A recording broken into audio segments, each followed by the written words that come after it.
Good morning, good afternoon, good evening, everyone, and welcome to our Global FP&A Trends webinar, which devoted to the subject of planning for uncertainty, building blocks for agile financial planning and analysis. The webinar is truly global. Today we have registrations from 61 countries and more than 650 registrations as of today. So my name is Larissa Melnichuk. I'm Managing Director of FP&A Trends Group and International FP&A Board. Let me very briefly update you on the agenda for today. So we are going to look at an introduction. What does it mean to plan in uncertainty? Then we will focus on those aspects, how to make the planning in uncertainty, the value-adding one, and how to make it strategic. Then we will look at the Volvo Financial Services case study, planning for the next normal, Agile FP&A, what is continuous planning approach from the point of view of technology and how technology can help us. We will have conclusions, recommendations, and obviously a Q&A session as well. And now, this is a good timing to start to introduce our fantastic panel. I would like to ask all our panelists to switch on your cameras. And let us start from the introductions. The first panelist is Mike Hartwait. You read his articles, and Mike already presented at a number of different webinars as well. Mike is Corporate Finance Director at Walmart. He's a thought leader in the area of strategic finance, and he has over 20 years of experience as a finance practitioner and consultant as well, working for a number of leading organizations. And today, Mike is going to talk about how we can take advantage of uncertainty and how we can realize the opportunities through value-adding planning. Mike, you're welcome. Welcome to FP&A Trends webinar. Thank you, Larissa. Great to be here. Hello, everyone. Thank you. The second panelist is Johan Hoff, who is Senior Vice President, Region Europe, North and Central at Volvo Financial Services. Johan joins us from Sweden, from headquarters today. Johan has almost 20 years of experience in Volvo Group, and he worked not only in Sweden, but in a number of countries. And by the way, I believe it was more than 7 years ago, we met with Johan at FP&A Club in Moscow, where he was leading Volvo Financial Services practice as a CFO. So Johan joins us today to share the case study, to share the approach and strategy that company is using for planning for uncertainty. Johan, you're welcome. Welcome to the webinar. Thank you very much, Larissa. I'm looking forward to this session here and hopefully to provide some insights what we learned from Volvo here. So thank you. Excellent. Thank you so much, Johan. And the last speaker is Shane Hansen, who is a Chief Financial Officer at Planful. Shane has a lot of experience working for a number of leading organizations, and his passion is in realizing the potential of connected, collaborative, and analytical planning. And today, Shane is going to talk about how we can use technology for scenario planning and for continuous planning as well. Shane, welcome to the webinar. Great to be here with you, Larissa, and thank you much. Looking forward to it. Thank you so much. And by the way, both Mike and Shane, they join us from the US, and Johan from Sweden. And I'm based just outside of London. Just a quick introduction of my experience. And panelists, you can switch off your cameras until I invite you. Thank you. So a very quick introduction of my experience. So CIMA qualified accountant. I held leading positions at a number of organizations before I founded FP&A Trends Group and traveled the world with International FP&A Board. We are currently at 27 cities, 16 countries on 4 continents, traveling digitally at the moment, but we hope that from the second half of this year, definitely we will continue our travel. Also, what is new in FP&A Trends Group? We started the new advisory services workshops and the consultancy as well. Just a little bit about the webinar. So it would be 1-hour webinar.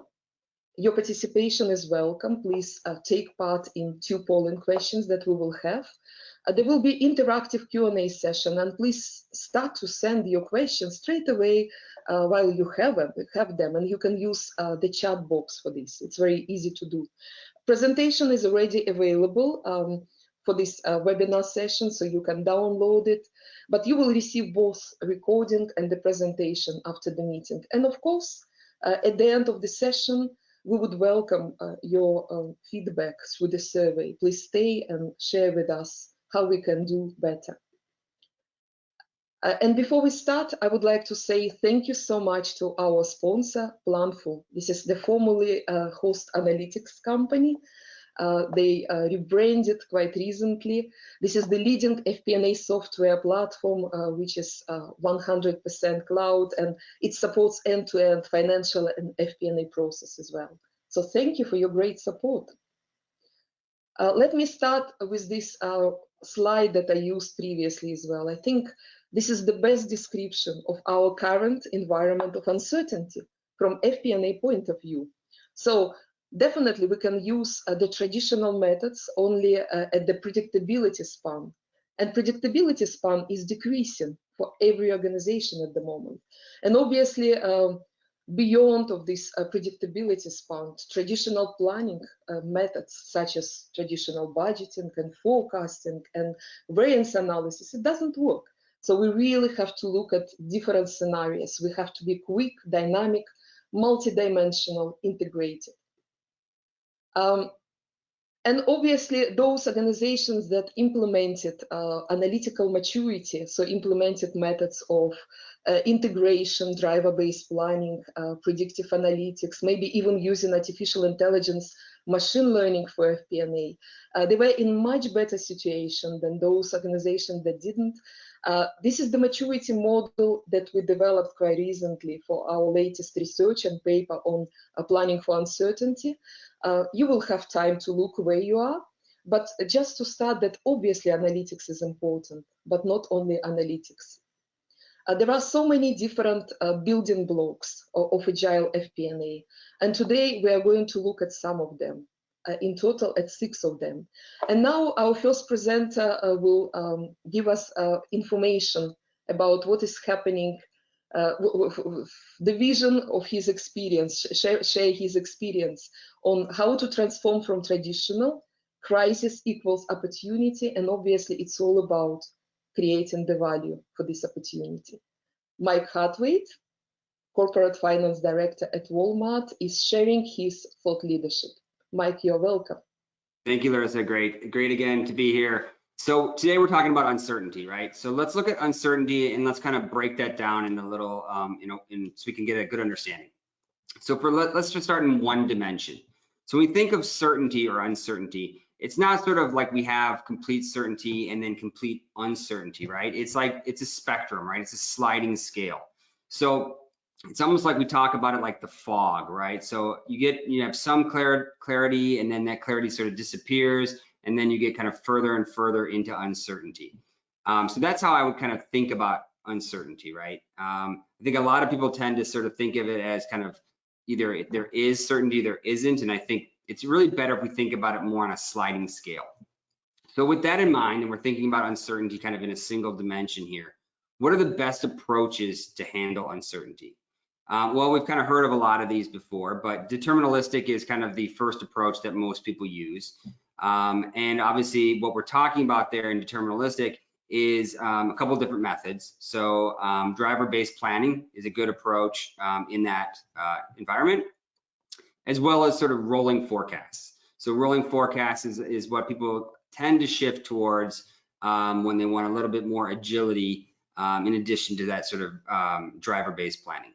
Really what we're talking about in deterministic though is really, when we talk about sort of the scenario logic and the capabilities, it's really about optimization of the drivers that we're dealing with.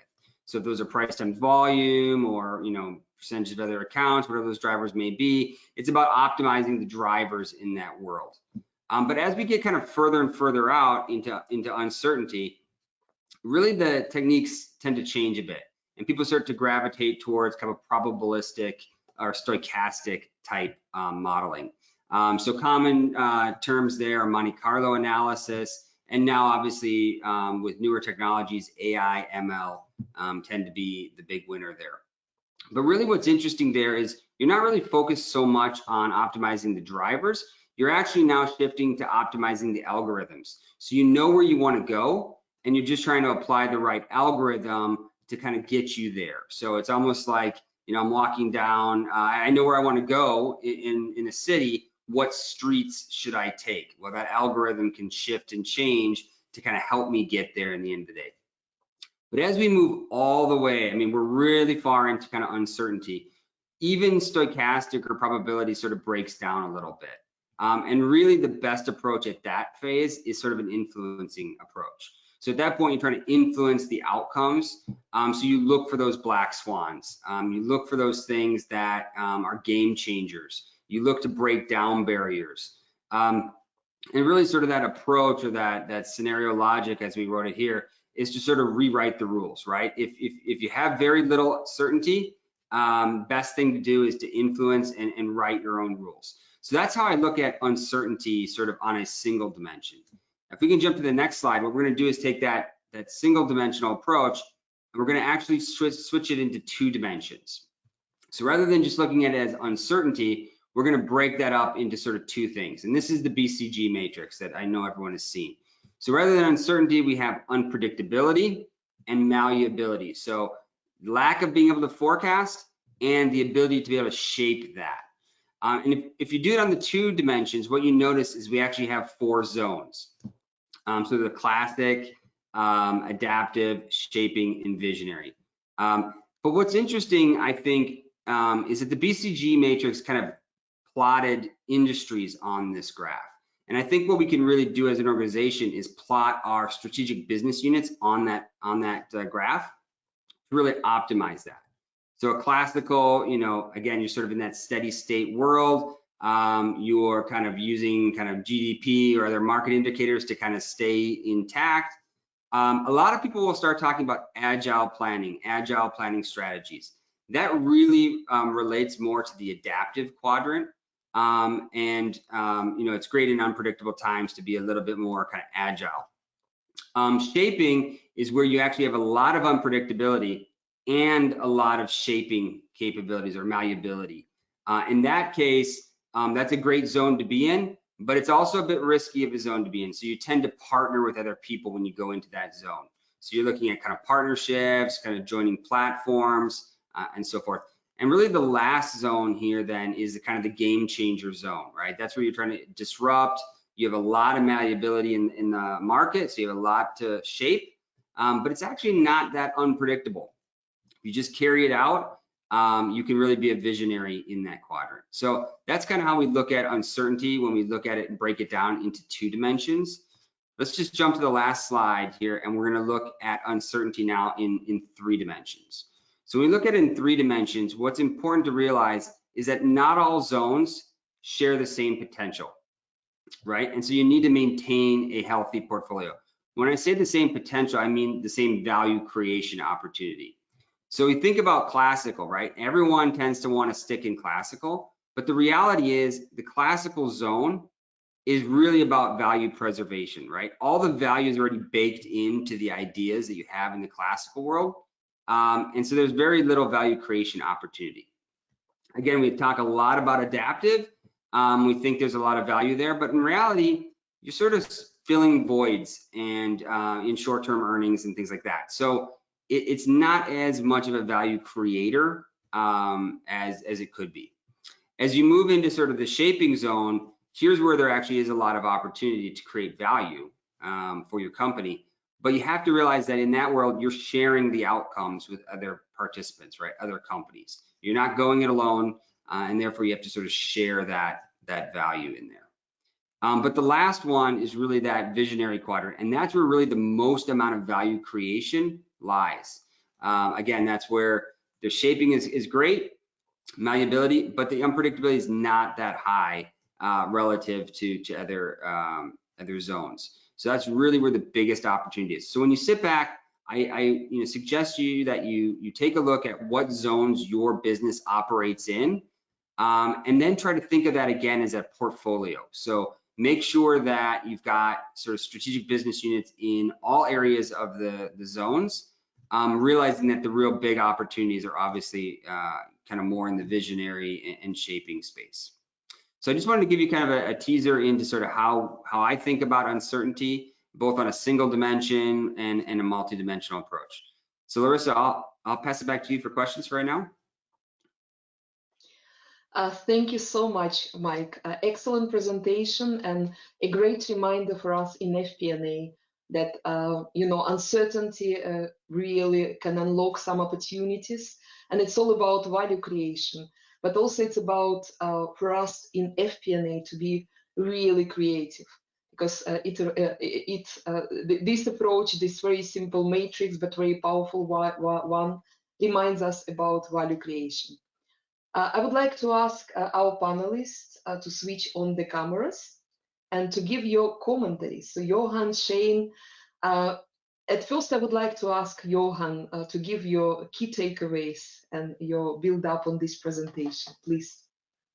Yeah, no, but I think my reflection is spot on there, Mike, and very interesting to relate then to what happened in 2020 when we saw, and I can relate that to Volvo, when we saw high uncertainty, and for us the shaping part became more relevant and more important, and I think you hear that partnership is the new leadership, but that's also how we are transforming our business, and something you mentioned in there as well. I think also what is important from an FP&A perspective, then you need to acknowledge what is your environment and then adapt you have the tools and actions to that. Yeah, great insights here. Thank you, Johan. Thank you, Johan. Shane, any additions, any commentaries from your side? Yeah, so very strong, thought-provoking presentation, Michael. I couldn't agree more that the greater the uncertainty, the greater the need to really rewrite the rules of the game.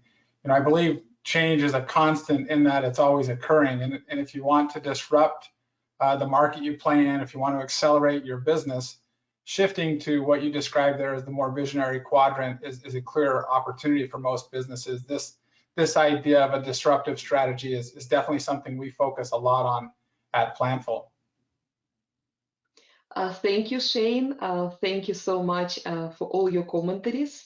And now this is the time to ask our participants to share their experience with us. I'm going to launch the first polling question. It's about what is the best FP&A technique you currently use in order to address the uncertainty. If you can choose one of those, which is the best description for you, so which is the best method for you right now. So I'm launching the polling question, and please, if you can start to vote. What is the best FP&A technique to address uncertainty? Is it agile scenario planning? Is it using data science, analytics such as Monte Carlo or AI/ML? Is it integrated and collaborative planning process, or maybe none? It's impossible to address the uncertainty. Please continue to vote. More than 50% of you voted, just a few seconds. And I'm going to close the polling question and share the results with all of you. Interesting results. So 37% of you think that agile scenario planning is the best technique, is the best method. Using data science, only 8% of you. 52% of you think that it's integrated and collaborative planning process, and 4% think that it's impossible to address uncertainty. Mike, what would be your commentaries on this? Yeah, I'm really happy to see this actually, Larissa. I mean, I think it shows the need for modern planning and modern planning techniques and tools. I think this is, spot on with the messaging and kind of the way the market's shifting. And, collaborative planning, and integrated planning is key to that. I think some of that integrated planning, collaborative planning, you know, that brings some of the other options as well, like scenario planning and use of data science. So yeah, I'm really glad to see, you know, see people shifting to the idea of kind of needing to be more modern and look for modern options when it comes to planning. Thank you, Mike. Johan, what would be your commentaries? No, I think when it comes to integrated collaborative planning here, granularity is one word I can think of, and how that links then to having good transparency, and that boils down into having actions. And with those actions, you're driving performance, and I think that puts the FP&A team in a very central role, adding value to the business. So yeah, not so surprised to see that. Johan, thank you. And Shane, any surprises from your side? You know, Larissa, not really a surprise. I do think the collaboration is critical in times of uncertainty. You don't want to be in a silo. You don't want to be on your own. So being more integrated and collaborative across your organization, I think makes a lot of sense, along with the agility. And I am a little surprised to see data science as low as it is, as I think that's an up and coming trend that we'll see more of. Absolutely. Thank you for all your commentaries, and thank you to all of you who participated in this voting, and more than 65% of you actually. Now let us look at the next building block of Agile FP&A. So how to transform the process and culture, and let us look at the real life example on how to plan for the next normal, how to plan for the new normal. Johan, you're welcome. The stage is yours. So we have Johan Hof here, who is a Senior Vice President at Volvo Financial Services. Johan, you're welcome. Thank you, Larissa. I think we can take next slide here. Yeah, it's a pleasure for me to be here. I have spent most of my career in FP&A, controlling roles and CFOs across the globe. Majority of my career in the Volvo Group, and right now I'm leading as managing director a European region for all financial services. And you see a couple of things that we are financing here on the picture. So I will try to share my story and my experience from primarily from 2020 during the pandemic year here, and hope to be able to share some lessons learned with all of you here. So if we take next slide.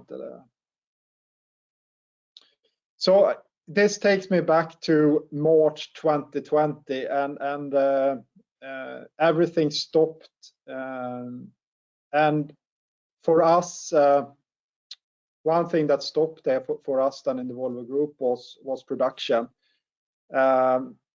We had problems with supplies into our factories. The situation is in Europe, as many of you know, closed down. For our customers, there were border restrictions. We had queues on the borders. We had customers that came to us and said that they want to postpone payments. We had governments that put in payment moratoriums. Everyone was in home office and basically zero visibility. And then what do you do? How do you manage the business in that context? Obviously, I think for many of us, very, very stressful. I think it doesn't matter if you're a general manager or if you're sitting in an FP&A function here with a great responsibility. That very difficult situation then, and how do you then take the next step to get your arms around this? So if you go to next slide. For us, and this is for the group, safety is number one for our employees, but then also a responsibility not only then for the business as such, but ensuring customer uptime, because you have critical transports and you needed to service trucks and you have a distribution network. And for us as well, we need to make sure that our customers could afford them running the trucks, so supporting them with the payment holidays, etc. For the group as such, I think for every one of us, cash becomes critically important, inventories, etc., and a normal cost measure. So I think probably nothing special, so I think that's the context for many of us. And then when we start to look into what do you do in this situation, and if you go to the next slide here, Larissa. We took a step back and we said, how does this look now? And high uncertainty, but a few things is certain, and we put up 4 phases there along a timeline basically. So we said now is the stop phase. What is happening? What are the actions we need to focus on in management? And then engaging with our FP&A team here. And in this situation, you need to take a lot of decisions. So it's critical having a proactive FP&A in this kind of situation. Next phase is somewhat a restart, getting both the production ramp up and getting customers back on the road in some cases. Then a ramp up and capacity dimension up to where we are now with a new normal. I think there's a lot of speculation what kind of shape recovery will be, and I think what we see now in the commercial industry, commercial transport industry, it looks like a V shape, and even to that extent that we have supply issues for all automotive companies when it comes to semiconductors, basically. And I think we as a big OEM here and with many others, we were not able to forecast clearly here. So it's also a constraint in the total value chain and the system you are in here. I will go to next slide. I will give a couple of examples here that has been critical for us.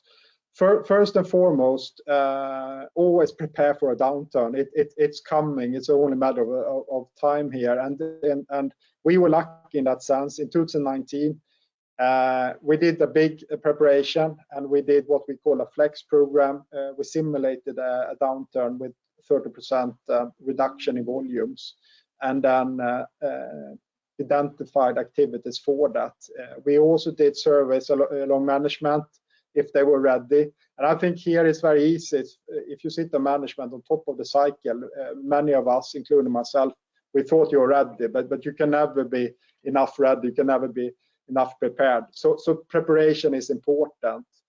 Then a couple of things that we did during different phases here. Stop, of course, then you need to make sure that you have a revenue that is bigger than your cost. So expense management, but then also looking at the CapEx side of the business. So you need to put the brakes there.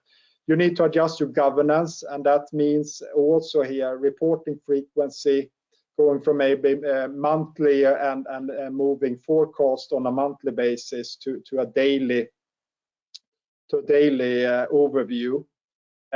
We realized quickly here also that our normal business drivers didn't really work because it moved so quickly. So what we were able to do here with a data science team in Volvo is using what we call on-board connected data. So we were using telematics from trucks and machines and understanding how our customers were doing in a different segment, and we used that then as business drivers. Restart, very much here focused on supply chains and understanding then also not only the tier 1, tier 2, tier 3 as suppliers, but then also execute on downturn plans. And what it meant for us, a lot of tough decisions here, turning short-term savings into long-term permanent savings.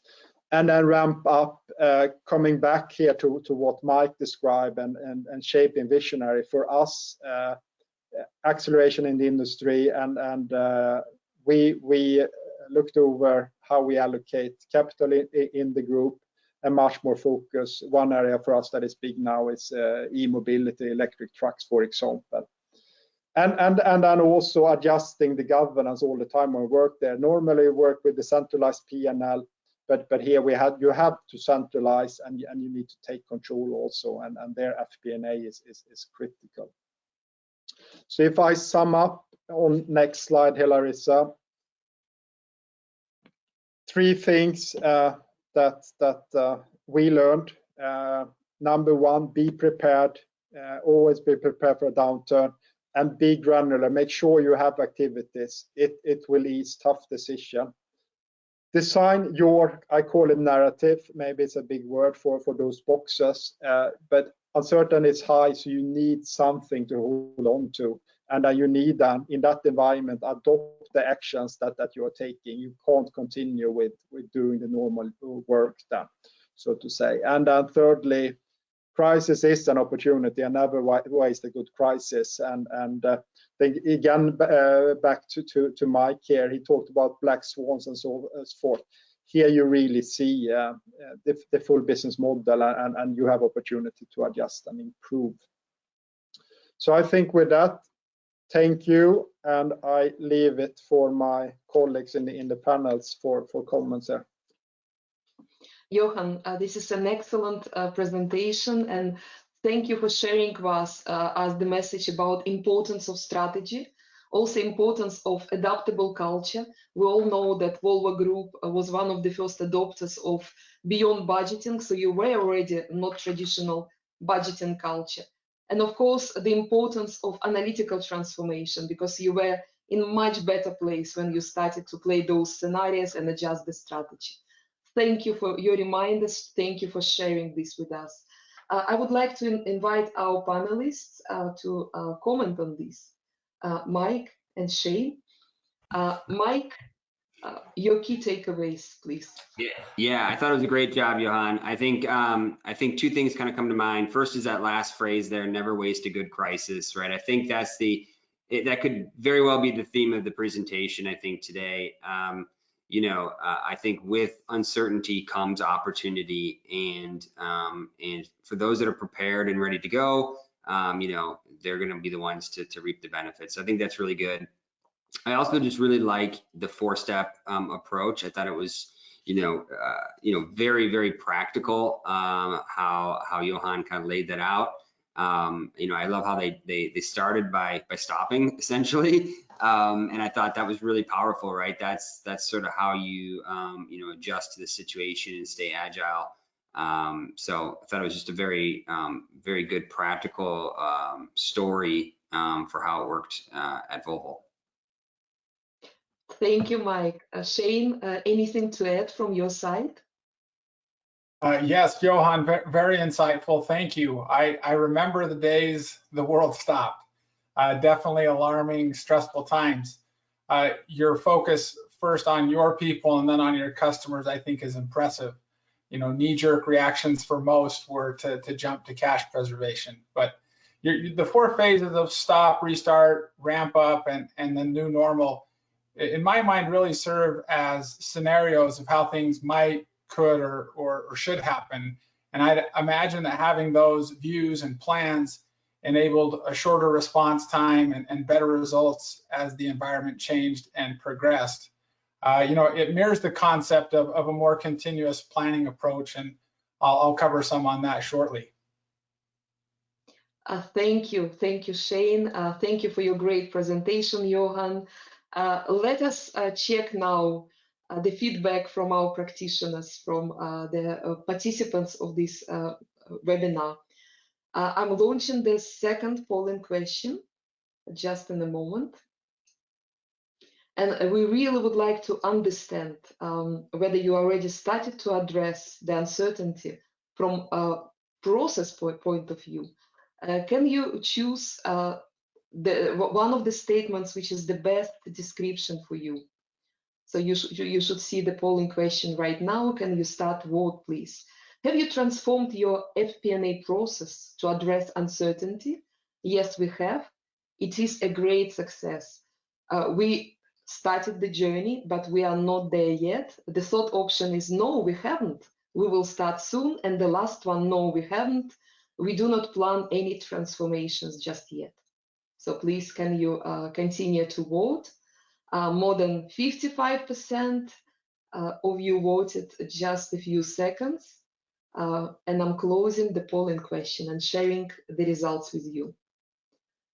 Again, we can see that 5% of you already in the best environment, in the best situation where you transformed your processes and you have a great success. The majority of you, or 74%, started the journey, but not there yet. It's a journey, definitely. 15% haven't started, but will start soon. And 5% haven't started and do not plan any transformations just yet. I would like to ask Johan to comment on this.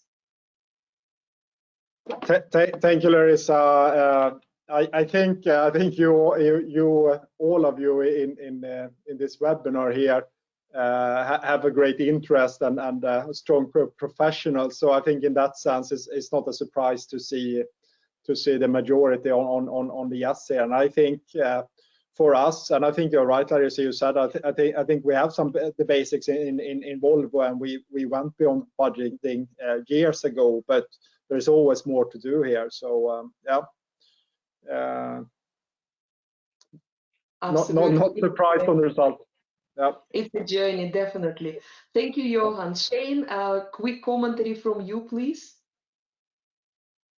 Yeah, I share some of Johan's sentiment. Very, very positive that the strong majority are embracing the journey and recognize that there's a process change and transformation that needs to happen. Very, very positive signs. I think very much in line with where the market and the current situation are pushing us. So very interesting. Thank you. Thank you, Shane. Thank you, everyone who voted. I'm hiding the results. And now we are moving on to our last presentation. And let us look now at the building blocks that are in relation to modern system implementation, continuous scenario planning, and those important techniques that are necessary for planning for uncertainty. Shane Hansen, Chief Financial Officer at Planful, is going to talk about Agile FP&A, or continuous planning approach. Shane, you're welcome. The stage Thank you, is yours. Thank you. I'm excited to be here. I've been in the finance and technology space for over 15 years. And throughout the many different roles I've had, one thing has remained constant, the power of technology, how it transforms how we do our jobs, how we think about our roles, and how we really improve our companies. This was especially evident when I joined Planful back in April of 2020, right when the COVID pandemic was gaining steam. You know, what a time to join a new company. I was tasked with leading our organization's finance department, none of whom I had met in person, in one of the most chaotic and uncertain environments that I have seen in my career. I knew it would be an interesting ride. Little did I know how much change and uncertainty I would encounter over such a short period of time. The world, you know, was, and I would posit, continues to be changing faster than ever.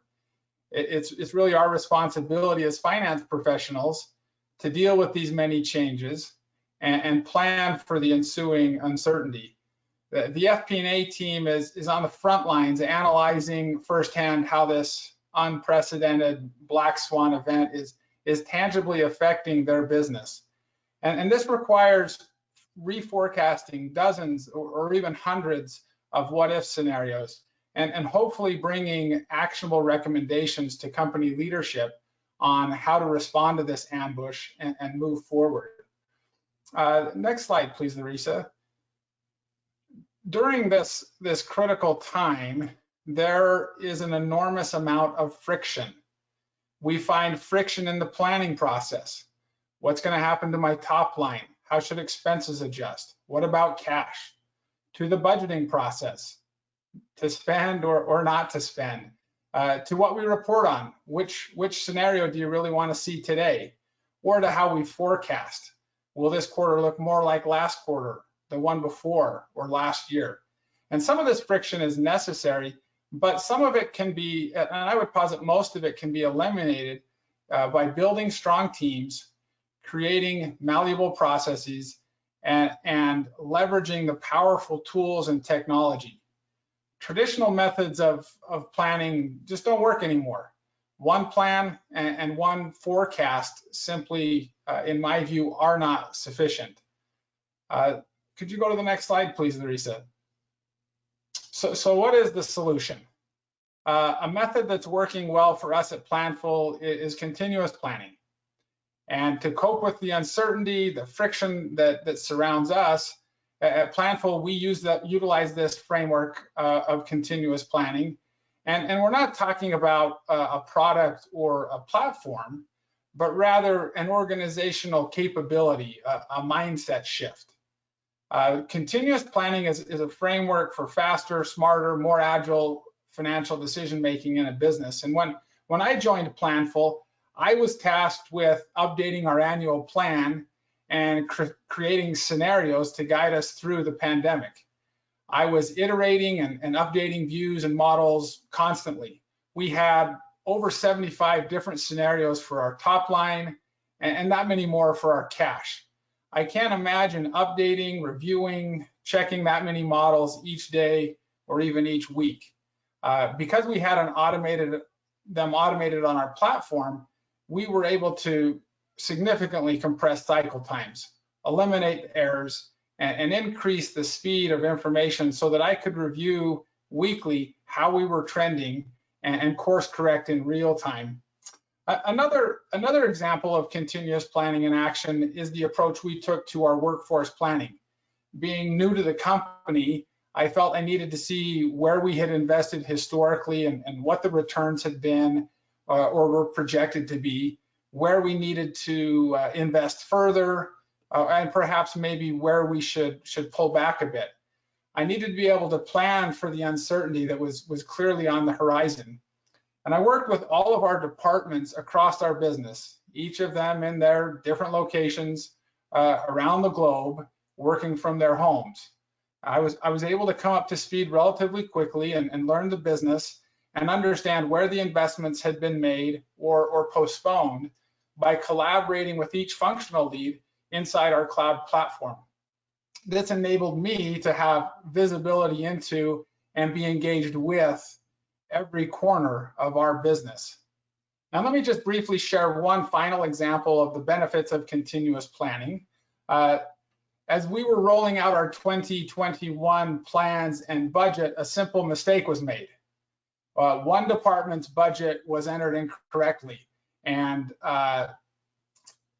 instead of what had been planned and agreed upon, their number was entered in at 5 times what it should have been. This trickled down to the total plan, and we were over budget before the year even began. But because we weren't working in silos or on separate spreadsheets, I immediately caught this mistake on my metrics dashboard and was able to correct it before we sent out the communications to the budget owners. This ability to signal errors quickly and fix them quickly was really a lifesaver. It saved me from having to backtrack spreadsheets and talk myself out of a corner. After 10 months at Planful, I have a good feel for continuous planning and what it really means and how it, in my view, leads to continuous improvement across the organization.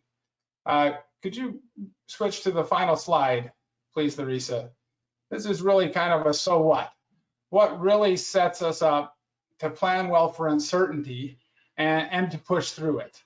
I think everyone knows the basics of invest in your people, create the proper process to track information, and then invest in the right tools so you can see the information, digest it, and make decisions. When you add uncertainty to this equation, you really have to rely on this framework even more. Over the last 10 months, we've been able to increase our automation, eliminate most of the errors and mistakes in our models and reports, create hundreds of scenarios, iterate more frequently, and improve the visibility into our performance while while also strengthening relationships across our teams and increasing the transparency to our organization. The technology at Planful not only helped us navigate uncertain times, but it also enabled us to dramatically improve our organization at the same time. Having an FP&A tool that all department heads use and understand really allows everyone to align around the company objectives and the company plan. And this is a very stark contrast to what I've seen in the past, where wasting hours or working in silos, redundant work, losing skilled workers, and the knowledge that they had, those all add incredible amounts of friction to those organizations. At Planful, we are striving to fully adopt the continuous planning approach. We need access to data at the right time, we need to collaborate with the right people, and we need to make decisions quickly and frequently. We have implemented our platform in new and innovative ways in just a few weeks, something that I would say hasn't always been possible in the past. So with this framework and this mind shift, I believe you will be better equipped to plan for the realm of the possible, as Larissa mentioned earlier with her reference to the cone of uncertainty. You will be able to have a pulse on the future and predict where you're going regardless of any speed bumps, large or small, that you may encounter along the way. Thank you very much, Larissa. Shane, thank you so much for sharing your experience. I hope since March last year or April last year, you already managed to meet your team members, your finance team in Planful. And obviously you were lucky that you already had this flexible collaborative technology to use. Thank you for reminding about importance of technology and solutions for planning for uncertainty. I would like to invite our panelists to comment. Mike and Johan, please can you switch on your cameras? Mike, your quick takeaways from this presentation, please. Yeah, just to start off with, just want to say thanks to Shane for that kind of personal experience up front. I thought that was really interesting and impactful, kind of coming in and having to take the bull by the horns kind of at the beginning. I think that's that's an amazing story. As far as the presentation, I really like the message around continuous planning. I'm sure Shane is talking about sort of bottom up and top down and kind of working those in together. Gone are the days where everything was kind of just a bottom up or just a top down. I think it's having that kind of unity between that and kind of continuous. And also I think a great message was just kind of those cycle times, just speeding up those cycle times. So the more I think you kind of stay alive with the planning process, I don't want to give too much of an analogy there, but just that kind of treat it like it's a living thing and continuously plan and keep your your finger on the pulse, both from a bottom up, top down perspective.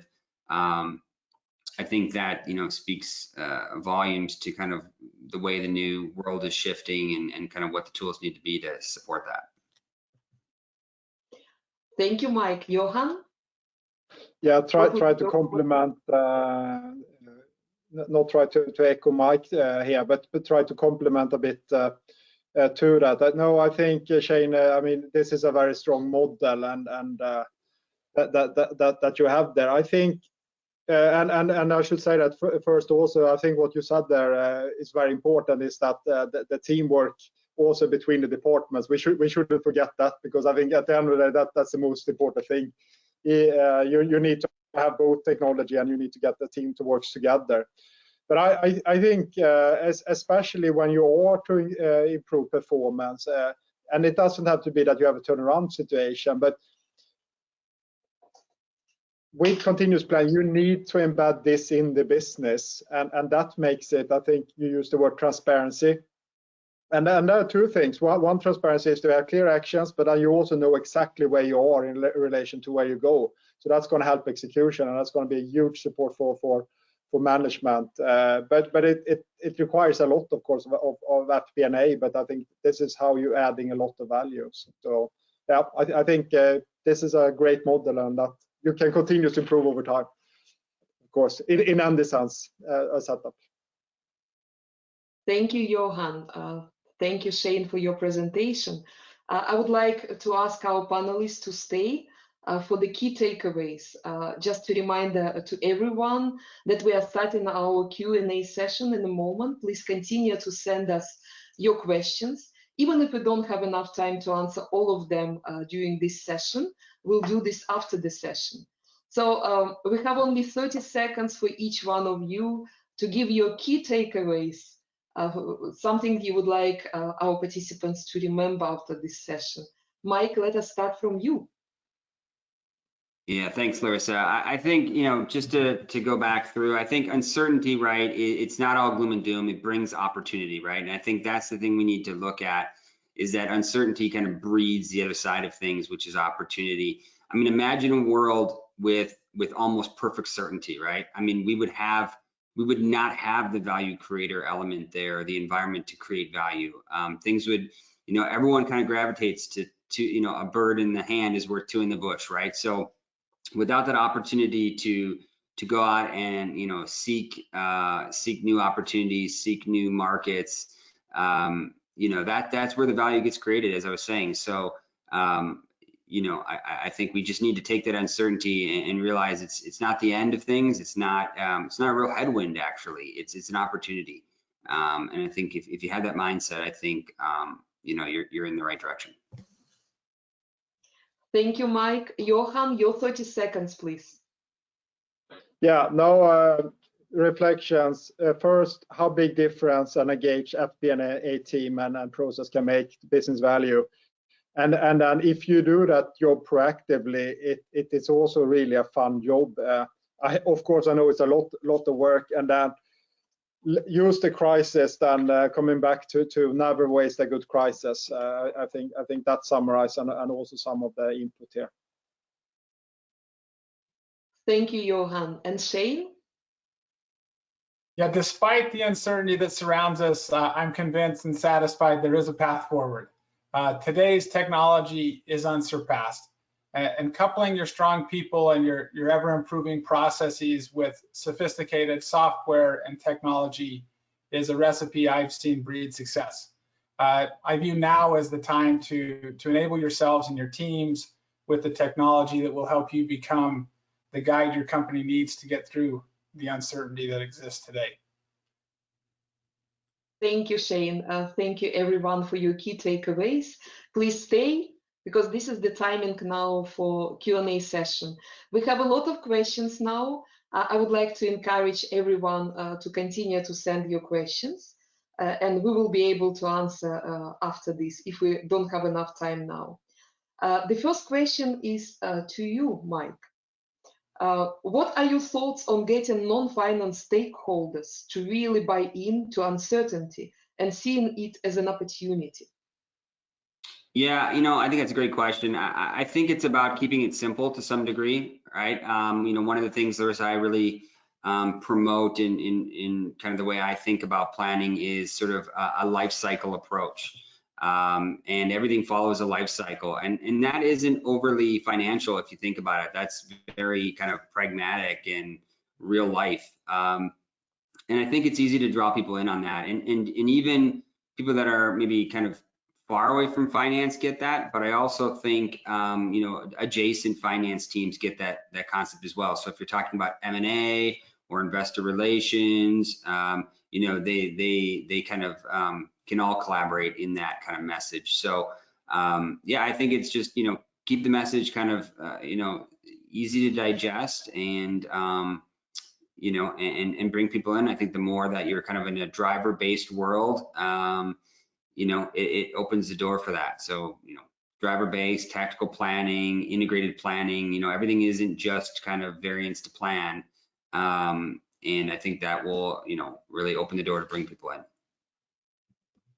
Thank you, Mike. Johan, the next question is to you. How did Volvo engage their employees to implement the planning for the new normal change more effectively to increase engagement and buy-in? So how did you do this, Johan? A lot. What has been in this area is I spoke about governance. Governance maybe it's the wrong word here, but frequency in communication, and in that situation during the stop phase, we didn't really know where we were going, and we didn't really know when we came in. Also the management meetings, but then to staff meetings and so forth. But we made sure that we had them almost for management in my management team. Morning meetings every morning, and then we were seeing where we're going, but then making sure to keep people as updated as possible. But then also to, I think it's important that obviously you have a huge responsibility towards the organization as a leader, and you can be a leader on different levels. It doesn't mean you need to have direct reports, but bring everyone along and making sure that you share where you are. And then I think it's an easier sell to understand sometimes the extra hours also that our FP&A team had to do here. So frequent communication, making sure that everyone has the same picture, and I think that is key. Thank you, Johan. Thank you so much for your answer. Shane, the next question is to you. Shane, it's great to hear the success to change the planning approach. What was the biggest challenge to implement, and how did you change the people's mindset to adapt to continuous planning? And another question, people asking, what platform did you use? Thank you, Larissa. The biggest challenge that I encountered was a little bit of what I consider to be kind of the old school mentality. Just give me a number and let me stay within the envelope, right? That was kind of the feedback and a little bit of the sentiment from some team members. And what I found really effective was bringing everybody into each step of the process, the planning process specifically, and highlighting, here's the journey, here's where we're going. Remember that this isn't just something we're going to do once and then we'll see you again in a year. But these are conversations that will tie into the performance of the business, and we'll be having these once a month and a review on investments each quarter. And I think once we stuck with that for a couple months, people started to capture the vision. We use our own platform, Planful product, and you know, I've just been super impressed with our ability to update and implement so quickly new features, functionalities, and models. So it's been a journey, and we're enjoying the journey as we go. Thank you so much, Shane.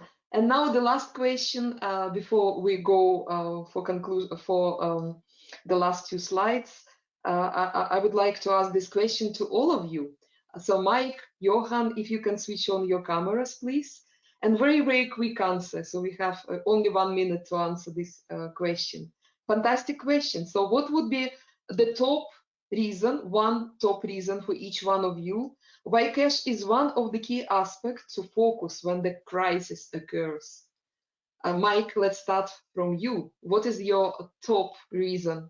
Yeah, I mean, I'm a huge fan of cash flow, and I'll sum it up in a simple answer. It's the complete view. Anything else is a sub view, right? If you're only looking at revenue, you're only looking at net income, you're looking at a local efficiency, kind of a small component of the overall kind of flow. I think some people think cash flow is complicated and hard. I would say it's a complete view. Sometimes capturing a complete view can be difficult, but again, it is the complete view, and I think it's the most valuable metric there is. Thank you, Mike. Johan? Yeah, cash is king in that sense. I think financial statements, when you have so much change in short time, financial statements does not work because they are too slow moving. So too much change. I think cash is then the ultimate measurement then on short-term high changes. But also for securing your business and understanding liquidity is key, and to have making sure that you have those buffers. It could be securing financing, etc., and different credit lines. So there are two reasons why cash is important. Absolutely. Thank you, Johan. And Shane, your quick answer. What's the reason? I view this as Maslow's hierarchy of needs. You know, we don't have the luxury of self-actualization during a crisis or an uncertain times. It's really that air, water, food, shelter type stuff, and cash is that, you know, that blood that allows the business to run and function.